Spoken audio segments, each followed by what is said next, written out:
I like to think of myself as a relatively skilled reviewer with regards to my ability to recognize biases and address them. For example, I know that I tend to skip over all the flavor text in Crusader Kings 3, but when reviewing Legends of the Dead, I was able to point out that the flavor text on Legend Chronicles was not very interesting, even though during gameplay, I wasn't even reading it. I knew that I didn't pay much attention to text, so I put special effort in evaluating it to help provide a well-rounded review. I am now facing my most difficult round of bias recognition in my career. For those who don't know, I'm Turkish. Khans of the Steppe is a DLC about the nomadic peoples of the steppes and is, of course, of particular interest to me because of my cultural background. I'm also an avid Dan Carlin listener, and anyone who knows his podcast knows about the Wrath of the Khans. My god, what a legendary and informative piece of content in my life. I purchased and downloaded all episodes of that podcast in case one day it disappears. I keep it on my desktop, ready to play at any moment.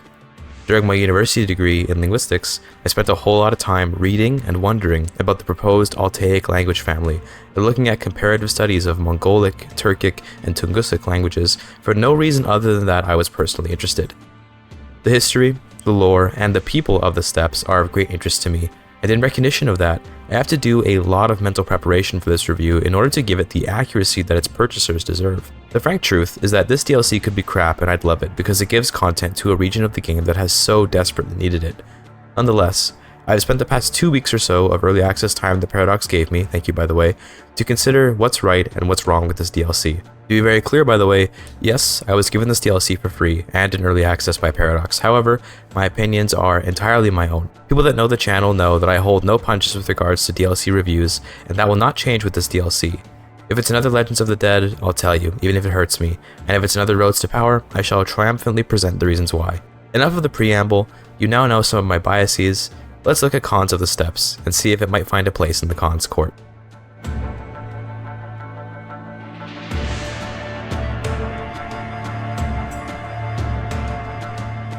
The immediate, obvious aspect of Khans of the Steppes is of course the addition of the nomadic government type, which is the basis for all the cool new mechanics. It's not tied to any particular faith or culture, although certain faiths and cultures will have an easier time on the steppe. It is tied to the steppe itself though, as in the region. Nomads are intended to operate within the steppe, which is demonstrated by the fact that the regions in which sub-mechanics like seasons, migration, and fertility actually exist are only in the steppes. What this means is that yes, Haston can arrive in the steppes as an adventurer or a count or whatever and become a nomad, but he'll have to do it in the steppes. You can't just become a roving horse lord anywhere in the world unless you've taken the effort to burn down enough of the map to expand the steppe, which is super cool by the way. We're getting ahead of myself though. Let's get back to nomads. The nomads have a new currency, which is the lifeblood of all their associated mechanics. Want to gain domain limit? That's dominance, which is gained with herd. Want to build buildings? That costs herd. Want to raise units? That's herd too. Want to make money? Also herd. Herd is an abstraction of the animals under your watch that graze on your land, and is reflective of all kinds of livestock, be it horses, sheep, goats, camels even, you name it. Herd is a thing you can send as a gift. You can ransom prisoners for herd. You can plot to steal herd. It's all about herd. Not that gold and prestige have no rules. You also need those to make buildings in your yurt alongside their regular usages like unit upkeep and casus belli costs. You gain herd from your grazing land, which is your domain in essence. Nomad domain gives you nothing but herd, and it gives you herd based on the fertility and control in the county. Now look, I don't want to sit and explain all the game mechanics of the DLC because that's not my purpose as the reviewer. Instead, what I'm trying to communicate to you here is that herd for a nomad is literally everything. Vassals don't pay taxes, they pay herd. You gain higher titles, like jumping from duke to king to emperor, by obtaining enough herd to increase your dominance. I'm making no judgment about this, but instead I'm emphasizing that everything is tied to herd. Now that we understand how important herd is, we should talk about one of my immediate issues with this system and how it ties to the themes of the steppe world. The steppes, if I understand correctly, are a harsh place. Survival is difficult and bad weather can destroy grazing land. This is represented in the game in the form of occasionally changing weather. In the 3 sections that the steppes are divided into, your intended response to harsh weather is migration, and that aligns well with my image of the steppe way of life. The problem here is that your herd is never really in danger, and that migration is truly unnecessary. This runs into a problem where gameplay mechanics don't tie into the thematic origin of their purpose. Thematically, I migrate to escape bad weather or unruly neighbors. Well, the AI isn't aggressive enough to be threatening in most cases, although this can vary depending on your skill level of course, and isn't an issue with the DLC, that's a CK3 issue. The critique I'm going for here is the weather. I found myself rarely checking what season I was in when I was playing in the steppes, and that's because it is very easy to be a lazy nomad. Now, I want to be clear, being a lazy nomad is suboptimal. You'll absolutely be missing out on potential fertility by not taking the effort to fight for the higher fertility lands in better weather. However, there's an interesting caveat to that. Remember, the herd is everything. That includes your army. When you're fighting some equally powerful or perhaps even more powerful Khan or Kagan for control over some grazing land, two things are happening. First of all, most obviously, your men are dying, whether to siege attrition or actual combat, and those men are your herd, your losing herd. Secondly, and less obviously, while you're migrating, you're not grazing. If you're not grazing, the herd is not growing. What are you doing, my brother? The herd is not growing. Now, because the herd is everything, anytime you're not grazing, you're losing, even if the fertility is low. Using some very cheap and easily accessible buildings in your yurt, you can get your fertility to stay in a range of 25 to 40-ish, depending on the season, pretty easily. And with that much fertility, we're making enough herd to outgrow the potential gains from temporarily grazing in a high fertility place while having to claw your way into it. This ties into my fundamental problem with cons of the steppe. Life is pretty chill. The frank truth is that the steppe nomad that just tends to his flock will likely grow fatter and more powerful than his neighbor that competes to control the best land possible. There's an explicit exception in this, and that's for nomads that are truly tiny. I'm talking like less than 3,000 herd size nomads that are bordering massive nomadic empires. Yeah, okay, you're going to want to migrate in that situation because no matter how passive the AI tends to be, they may eventually come for you, and you'd rather not be forced off of your land. Well, I'd say that, but actually once again, it's really no big deal. Your land has been stolen, so just migrate somewhere else. Technically, nomads can be played as landless yurts that just travel around, but without grazing land, your herd will begin to die after a kind of grace period. It sounds strange to say, but there's always space for everyone, it feels like, in the sense that there'll usually be some spot with a herder government in it, which is the unplayable placeholder government that controls land which is not currently being grazed, where you can migrate to. If you're truly afraid of a larger enemy, just pay them some tribute and pay it no mind. You'll outgrow them eventually, as the AI does not manage its succession very well, nor does it choose to build good buildings for the purpose of growth very often. One thing you might say about this is that it's an AI issue. Maybe if we just make the AI more aggressive, it'll be fine, and you have a point, kind of. The issue to me is more that a powerful Kagan ruling the steppe does not take up so much grazing land that other fledgling nomads are forced into exile or death. With the very explicit exception of Genghis Khan, who has both the aggressive AI and insane resources to indeed conquer the entirety of the steppes, you can always find a little corner to call your own, and once you find it, you'll almost certainly never have to leave. Personally, one of my favorite spots of the steppe isn't even in the flatlands, but actually is in Alania. You can build up a bunch of goats in one of your yurt buildings and enjoy a solid fertility level and defensive terrain. You even get to the next problem I have with life on the steppe. It's really easy to become extremely rich. I mean like ungodly rich. First of all, your herd generates passive money. Okay, fine, but if you were on a border with a settled realm of any tier or size or culture or anything, you can build the barter stall in your yurt. The barter stall generates a small bit of money, which seems fine, but the buildings inside of it, which are very cheap to make, continue to produce wealth, and that wealth continues to stack up with other wealth sources. And then we get to the problem. You can sell your herd for a better and better ratio of gold depending on how upgraded the herd selling building is in the yurt. I'm talking like a truly insane amount of gold. Thousands, many thousands of gold. So look, this is where I'm at a crossroads. It's time to be positive. I actually really love that there are so many ways to play the nomads. You don't have to be a raider, you don't have to be a dictatorial tributary exploiting monster, you don't have to be a herder, you don't have to be a merchant. You can even just build up a modest military, then go overrun a kingdom and leave the steppes. I love that you have so many ways to play, and I'll go out on a limb here and say that this variety of play is more important than the thematic cohesion of the DLC. Where I'm going is that if living on the plains is so hard, then can I do pretty much whatever I want and still be fine? That's the core of it. That's the core of this DLC's failures. It just doesn't capture the ruthlessness and intensity and the violence of the steppes, which, to be completely fair to the game, is not all that happened there. It's not like all they did was war. They had festivities and diplomacy, they had their own crafts and much more, but they also had a very high child mortality rate. They had a lifestyle which was determined by where there was grass to graze. They had a difficult, hardcore life. And I'm not talking about actual history, because maybe I'm totally wrong. I'm talking about what we think of when we think of the steppe nomads. Ultimately, history isn't that important to video games. It's a baseline to go from. I did not act like I'm some sort of expert on this stuff as someone that has listened to Wrath of the Khans. You know what I mean? I just mean that if we're trying to live the nomad life, it feels too chill. That all being said, I'm now going to throw away all this critique and say, thematic cohesion aside, playing as a nomad is awesome. As an experience to play, nomads are nearly perfect. It's a very quick start, as you don't need to spend very much money on your men-at-arms and they cost little upkeep. You spend some herd on some units and get to work right away. Thanks to the lack of levies in the region, you find yourself fighting with relatively small numbers against other nomad lords, where what really makes the difference is who has the best general. In nomad on nomad combat, neither side has holdings to station their men-at-arms in. Rather, they have holdings they can station units in, but no buildings that can buff them beyond their capital, where the yurt can build some buildings that do substantially buff the one unit it can station. Regardless, in this sense, a powerful nomad lord has a massive impact, but only really militarily. The other stats aren't nearly as important, especially because your domain limit is capped based on your dominance. Other educations and perk lines can be quite useful nonetheless, but yeah, having a high martial Khan that can just fight his way to power and herd is pretty useful. There's a conundrum I face with that though. I'm praising the DLC for the variety it presents while critiquing it for making life on the steppe too easy, and then I have to decide whether or not I like that a high martial nomad can dominate the steppes in the way the system is currently made.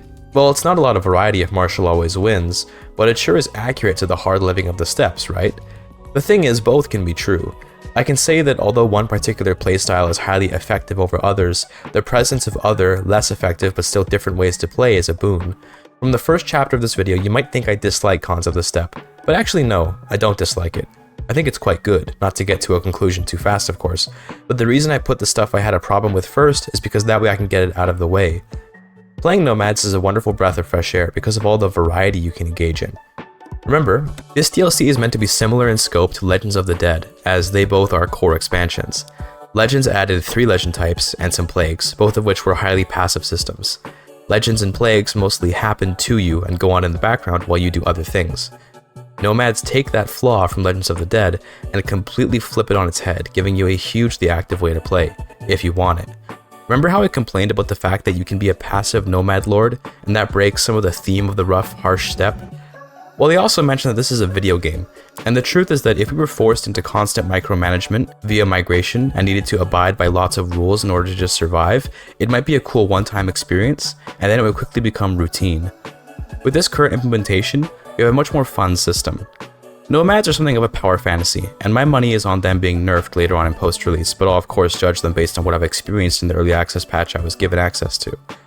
As a nomad, your options for what to do boil down to 3 things. You either invade a settled kingdom and make your new realm, exiting the steppe and abandoning the nomad life. You can continue to build up your herd until you hit 75,000, at which point you can achieve maximum dominance and become Genghis Khan. Finally, you can settle the steppes and rule there as a feudal, tribal, or clan ruler.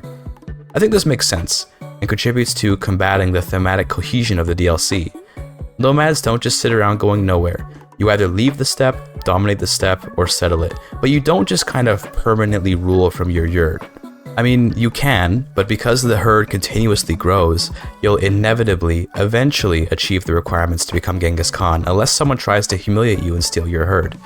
There is a herd cap, but assuming that you build buildings, your cap will usually stay far ahead of your actual herd count. In this way, nomads are certainly more permanent a way to play than adventuring, but I think it's most fun as a nomad to have a sense of purpose to your realm, with a plan to either get out of the steppe and claim some fertile land, or a grand plan to dominate the steppes completely. One interesting note with this patch is that raiding in general has been debuffed a bit, but in a way that I kind of like. When you raise units to raid, they can pick a raid intention, and depending on your intention, you can try and gain different things from the raid. In essence, this means that all the normal benefits of raiding are now split up between intents, and you have to pick one. To me, it's a little bit much of a debuff, but it's something which does mean that raiding is not the end-all be-all of nomadism. You can raid, but you don't have to if you want to prosper.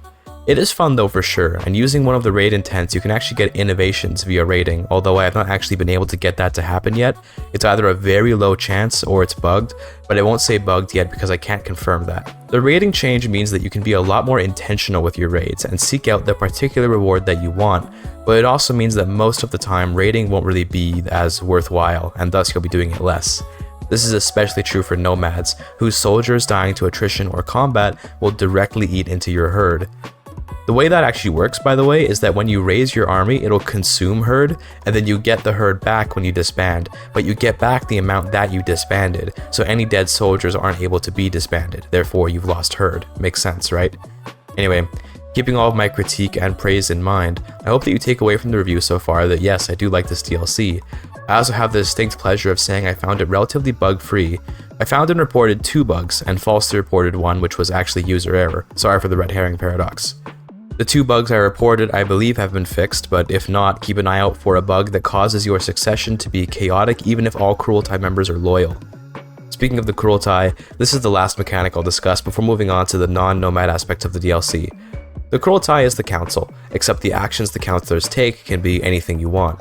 That's all it is. There aren't very many tasks, and you'll probably mostly just take on high stewardship Kurultai members so you can increase fertility, but this is a nice system I'd like to see expanded in the future. It's a good idea to let the council be more flexible and lets you roleplay a focused effort on the realm where, say, 4 Kurultai members are all working on fertility as a way to communicate that the realm is totally focused on herd growth. Sadly, because there are so few counselor tasks for the Kurultai, it doesn't feel that way. It just feels too limited. We need a lot more tasks before the system feels cool, but the concept is good, and I encourage this way of thinking with the developers, so I'll give it a thumbs up even if it's rudimentary. For those wondering, by the way, the last section of this review is going to be dedicated to talking about playing as the greatest of cons, since I feel that needs its own section. I have a lot to say about it. Anyway, I want to talk about how the game is for non-nomads with the addition of the nomad changes. Not everyone will be playing in the steppes, so it's important to get an idea of how the game changes for the rest of the map. I'm somewhat sad to report that the steppe nomads just aren't really very aggressive. If you're playing on the borderlands in, let's say, Persia or Armenia or Carpathia or Russia and so on, you can expect the occasional raid and maybe the occasional conquest. The steppe nomads are indeed fierce in combat, but as the game goes on, your ability to station units in castles with significant combat bonuses will see you eventually able to handle the nomads relatively easily. The exception there, of course, is Genghis Khan, who will come for you. Genghis is a madman in this DLC, and this is owed to his demand submission or ruin interaction. The AI doesn't have to waste its time attacking single county rulers anymore, and instead will just demand their fealty so they can focus on actually large empires. In my opinion, the only reason why Genghis could not be considered to be massively overtuned is that the AI just isn't that aggressive, and it's a breath of fresh air to have an actually hyper-aggressive opponent. One thing I wish I saw more of was a nomad using the Overrun Kingdom casus belli. Remember in the previous section I mentioned that nomads more or less have 3 paths to go down? It seems like with the way the AI acts, they are always to some extent striving to become the greatest of cons. That's not totally unreasonable, but I think sometimes the AI should maybe consider dropping out of the race and just go invade some kingdom where it can settle. I'm sure it does happen, I'm sure the AI does make use of the Overrun Kingdom CB, but it just doesn't do it enough from what I've seen. That CB is a powerful tool for roleplay and AI aggression that creates interesting scenarios, so use it, Paradox. In essence, living in the shadow of the cons, so to speak, isn't really very scary. Not because they can't hurt you, but because for whatever reason they just won't hurt you. We don't tend to see nomad rulers forcing tributary status on all the settled peoples around them, and we don't tend to see the nomads going on massive raiding campaigns to obtain wealth. To be fair to the AI, that's a fair choice given how easy it is to get rich as a nomad. For me, this is genuinely very disappointing. Probably a much larger negative to the DLC than any of my previous critiques is that the AI does not play the nomads how it feels they should in order to simulate this alien land full of monstrous warriors that, should the wind blow a certain direction, would happily destroy you. Instead, it's a land full of conflict between random minor lords fighting for scraps, and that certainly is a vibe. Maybe this DLC is simulating the settled ruler complacency that would have lords doubting the true power of the steppe. No one could ever unite the tribes of the steppe, could they? It's impossible. That leads us conveniently into a discussion about Genghis Khan himself, which is indeed a force to be reckoned with. Any ruler can become the greatest of cons by achieving 3 things. They must achieve unrestricted dominance, which requires 75,000 herd. That is not a small number. They must be the Gur Khan, which is the term for the ruler with the most herd in the game. If you already have 75,000 herd, you'll be the Gurkhan with near certainty unless you're in multiplayer or something. Lastly, they must fight a war against the entire steppe and defend their land against literally everyone. If they can complete the war, they will become the greatest of Khans and gain a title called Insert Culture Name Empire. This was funny in my Heston Greatest of Khans playthrough because I had diverged a culture from Norse and it was called Hestoning, so I had the Hestoning Empire. Very cute. Anyway, as the Greatest of Khans, you get the Greatest of Khans trait and access to a huge pool of super powerful men-at-arms alongside the ability to demand tribute from the lords you submit in the form of gold or troops. It's extremely powerful and is a complete power fantasy. Every siege you complete, you wipe out development in that area, and you become more intimidating with every war that you win, in the sense that all rulers are more willing to accept submission when you demand it for each war that you've won. Your goal, as Genghis Khan, is to conquer enough territory to reform the herd. This means either adopting a settled government type and ruling your new gigantic empire with impunity, or embracing nomadism to the point that you burn basically the whole world down. If you conquer the entire map, and then dedicate yourself to nomadism, you will indeed turn most of the world nomadic. This is what I did in early access, by the way, and assuming things haven't changed hugely by release time, this is surprisingly easy to do. After you've burned down a few kingdoms as Genghis, you'll be intimidating enough that even mighty kings will submit to you. Emperor rank realms will pretty much never submit though, so you'll have to fight the Byzantines and Germans most likely. Regardless, playing as the Greatest of Khans is a lot of fun for the first time, but runs into the issue of managing the realm's conquests. When you invade a nation, you take all the domain of the ruler and their 5 powerful vassals. If you invade the Byzantines, you now have something like 50 titles to give away. If you want to take the time to give away land intelligently, then good luck. I prefer to just pick a random Mongol and make him Khan of a massive region and leave it at that. Your experience will depend on how much work you want to put in, but essentially you'll spend a lot of time giving away titles as Genghis. I would comment on what it's like to handle the empire as Genghis' descendants, but the truth is that I find it so easy to conquer the world as Genghis that I haven't even considered the fate of the empire as his children. I assume that as long as you keep the Kurultai obedient, your succession will be smooth, just like every other nomad. In terms of the AI, right now they are quite good at conquering huge swaths of land as Genghis, and they'll eventually fall apart as they get less and less competent rulers. One thing about this whole demand submission system is that now, if you're playing a realm in the path of the Mongols, you can just submit and be a vassal and then wait until the empire collapses. This way, you don't get basically game overed by the Mongols without any ability to fight back unless you were immensely powerful already. One little mechanic I haven't actually mentioned that much is the ability to raise holdings. You absolutely can, but it doesn't really generate that much money, and holding castles and stuff will add to your domain. As a nomad, your domain is grazing land, and being over your domain limit sees your herd growth cut hugely. For that reason, the ancient Crusader Kings 2 strategy of holding a bunch of castles over your domain limit to sit and raise them for fabulous wealth is no longer really useful. It is nice that if you burn down every holding in a country, it'll adopt your culture and faith, to simulate that the entire local population has either been killed or displaced, but also, it's super finicky on whether or not the culture and faith will change. I think it only changes at the moment that it is acquired, so if there's no holdings there, then you can grant away the county and it'll take on the faith and culture of whoever you granted it to, but even that isn't consistent. I don't know exactly how it works, and I'm not willing to call it a bug unless I understand it, so it might just be user error. It's a super niche mechanic anyway, so I wouldn't worry. I'm getting sidetracked though. This section is about the Greatest of Khans. One issue I ran into is that all the cool men-at-arms you get from demanding submission on the lords around you will cause a huge amount of lag every time you open the military screen, which is because there are, in some cases, literally dozens to hundreds of special soldier groups that are all individually tracked and named. This causes huge lag, and because your military is already so dominant, you're better off just not asking for these units. Beyond that, the Greatest of Khans experience is dependent on what you want to do with it. It can be a world conquest if you want, and if you choose that, it won't be too hard. It can be a slow burn, literally, where you slowly take over every castle in the game and methodically burn it down. That would take a very long time, but certainly can be done. It could be a matter of conquering some land and intentionally letting the realm fall apart to see how it splits. There are lots of options here, but I will say that on account of how easy it is to be the Greatest of Khans, its purpose to me is more of a climactic celebration of the adventure to get there. Obtaining 75,000 herd is a task in this game, and it takes, in my opinion, at least 2 generations, if not more, for those who are unlucky or unskilled. The other way to play the Greatest of Khans is to just drop in as Temujin in 1178. He will, via an event, immediately become the greatest of Khans within about a decade or so of the game's start, after going through some story events about his blood brother Jamukha and his wife Berta. Certainly worth going for a playthrough as Temujin once, but after that experience, it's not particularly interesting in my opinion to just immediately be the ultimate GIGACHAD. I much prefer to earn my place as the greatest of Khans. Anyway, we're coming up on the end of this review. I've laid out my thoughts on the DLC and I want to stack up the positives and negatives, slap a number on it, and give an overview of my opinions on the DLC. Khans of the Steppe is an impressive DLC with a lot to give. As a core expansion, it blows Legends of the Dead out of the water and does a great job of making the nomads lots of fun to play. It stumbles in its failure to make the nomads feel highly impactful on the settled lords, which is more of an issue of the CK3 AI and its passivity broadly. That being said, I will count it against the DLC because the aggression and power of the nomads really should be something that receives a special attention for a DLC like this. My biggest critique ended up being a strange sort of praise for the DLC, as I mentioned that it felt like being a nomad is too easy. It feels like you don't have to really fight hard to survive in the difficult world of the steppes, but at the same time, making the experience not too difficult does a good job of providing variety and letting you play the nomads in your own way.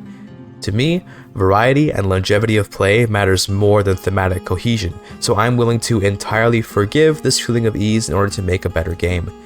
Beyond that, there's no particular blunder in this DLC that I feel would seriously harm its quality. I do find the nomad's passivity with regards to the settled peoples to be a shame, but that's inherent to CK3's AI, and I do find that the immense wealth a nomad can accrue with nothing more than a barter stall and some horses doesn't make a whole lot of sense, but again, for the purpose of variety, it's nice to see. As is common with CK3 DLCs, everything is overtuned and will presumably be nerfed in the future. Right now, a nomad with the focus of mind provided by a player is insanely powerful. Nomads, when actually used for how powerful they are, can conquer the world with little effort. If you're watching this review later on in the game's life cycle, then you can expect that what I'm saying right now will be different as the DLC gets better balanced. The last aspect of this DLC I covered was the greatest of Khans experience. The path to it is quite the journey, but once you get it, all semblance of difficulty or struggle or anything really is gone. The greatest of Khans is so insanely overpowered that it feels pointless to play, but that can be appealing to many people, so I might count it against the DLC in my opinion, but in general it's nice to have for those players that do want some super insane way to play. And that's Khans of the Steppe. If I had to put a number to it, I'd give it an 8.5 out of 10. It's extremely good to play, but it doesn't change the game so much. Keeping in mind that this DLC is a core expansion, its price is probably going to be 27 Canadian dollars, which was Legends of the Dead's price. That's a pretty fair price for this in my opinion, but Legends of the Dead had one thing over Khans of the Steppe. Legends of the Dead expanded gameplay for every single character in the game since its mechanics were universal. They had less depth though in return. To me, a more focused set of mechanics is better than a broad set that isn't very interesting, so I prefer this idea of a core expansion. I'd only say you should avoid this DLC if you intend to never at any point ever in your life play in the steppes. In that scenario, you can safely skip this DLC, but otherwise it's a must-buy. It took a lot of my will to not blast this DLC for not giving the nomads enough of a hardcore, difficult life, given my love for nomad history and the brutality of the steppe, but being honest with you, as a game mechanic and as a product intended for fun, having more ability to play the game in a variety of ways matters more than the roleplay of the steppes being a hard done by life.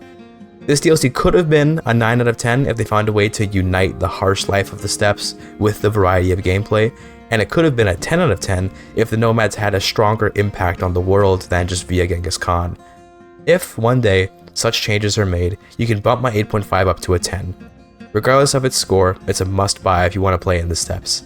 I hope this review has helped you make your purchase, and I appreciate you listening to me yap. Thank you for your time.